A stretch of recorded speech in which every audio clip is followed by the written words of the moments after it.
سر جیسا کہ معیار سے جو گری ہوئی بات ہے، بلو دا بیلٹ جو ٹاک ہے، وہ بھی ہمارے کریکٹر ڈیولپمنٹ پہ بڑا اثر رکھتی ہے. اگر اب ہماری سوسائٹی میں اگر آپ دیکھتے ہیں اکثر ایسے مثالیں ہیں جو لوگ بہت ہی فضول گری ہوئی بات کر دیتے ہیں کسی کے منہ پہ یا کچھ بھی کرتے ہیں، تو اس سے ہم اگر اپنے آپ کو پروٹیکٹ کرنا چاہتے ہیں اس سوسائٹی میں رہ کے، یا اگر ہمیں اس کی عادت ہے، تو ہاؤ کین وی اوور کم دس؟ اگر عادت ہے اور آپ یہ عادت توڑنا چاہتے ہیں، یہ سوال ہے آپ کا. یعنی دیکھیے وہی بات کہ آپ کا یہ احساس جو ہے کہ یہ میرے معیار کی بات نہیں ہے، پہلے تو یہ احساس ہونا چاہیے. اگر یہ احساس ہی نہیں ہے تو کریکشن کا آغاز ہی نہیں ہو سکتا. سب سے پہلے تو اس کو ریکگنائز کرنا ہے. سو being conscious of the fact that there is something wrong is the first step in correction. اس میں تو کوئی شک ہی نہیں ہے.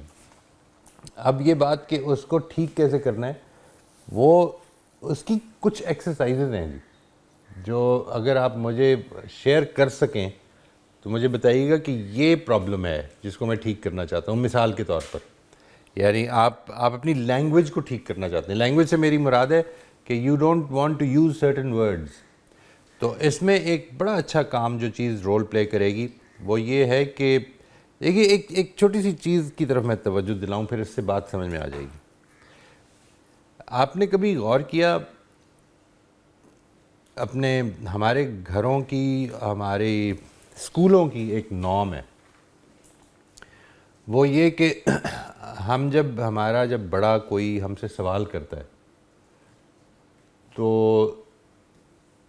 سوچنے میں اگر آپ پڑ گئے تو اس کا مطلب آپ کو نہیں آتا ہے نا. یعنی لیٹ سے کسی ٹیچر نے پوچھا ہے کہ واٹ از 8 ملٹیپلائڈ بائی 7، ٹھیک ہے، اور جس نے ایک دم ہاتھ اٹھا دے گا.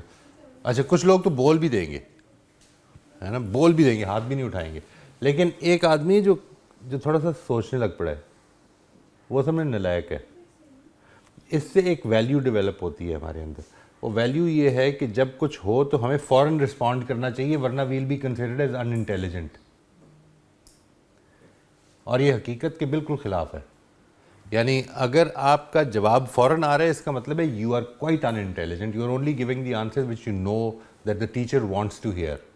لیکن اگر آپ سوچ رہے ہیں، اگر آپ اپنی اس بارے میں کانشیس ہو گئے ہیں کہ میرے لیے اب کچھ الفاظ میں نے نہیں یوز کرنے اپنی زندگی میں، تو پھر اپنی رسپانسز کو تھوڑا سا ڈیلے کر دیں اور یہ سوچیں کہ میں جو اب بولنے لگا ہوں will it have the right effect، کیا وہ ٹھیک الفاظ بولنے لگا ہوں. اس کے نتیجے میں آپ you will feel کہ تھوڑا سا آپ کو لوگ پریشان ہوں گے شروع میں. یار آپ تو اچھے خاصے انٹیلیجنٹ آدمی تھے، آپ پڑھ کے نہیں آتے ہیں. نہیں، اب آپ سوچ کے بات کرتے ہیں. انفارچونیٹلی ہماری انسٹیٹیوشنز میں اس چیز کی ترویج نہیں کی جاتی کہ ہم سوچ سمجھ کے بات کریں. یہ کی جاتی ہے کہ جلدی جواب دیں. جلدی جواب دینے کا مطلب ہے کہ سبق پڑھ کے آیا ہوا ہے، اور اگر ڈیلے ہو گیا ہے اور سوچ میں پڑ گیا تو اس کا مطلب ہے کہ نہیں، یہ تو غلط ہو گیا، معاملہ پڑھ کے نہیں آیا ہوا. So because it is a memory oriented study. جو ہم ایجوکیشن ہماری میموری اورینٹیڈ ہے نا، انڈرسٹینڈنگ اورینٹیڈ نہیں ہے. تو اس وجہ سے ہمیں یہ پرابلم ہوتی ہے. لیکن once you become conscious of it کہ ہم نے یہ چیزیں نہیں کرنی ہیں، then you can actually delay your response, select your principle and select your words. اس میں کوئی پرابلم نہیں ہے، ہو سکتا ہے یہ. اور یہ شروع میں ڈیلے ہوگا، بعد میں نہیں ہوگا. وہی بات ہے، آپ کے برین کی جب ہیبٹ دوسری ورڈز بن جائیں گے تو اب وہ آٹومیٹکلی نکلیں گے.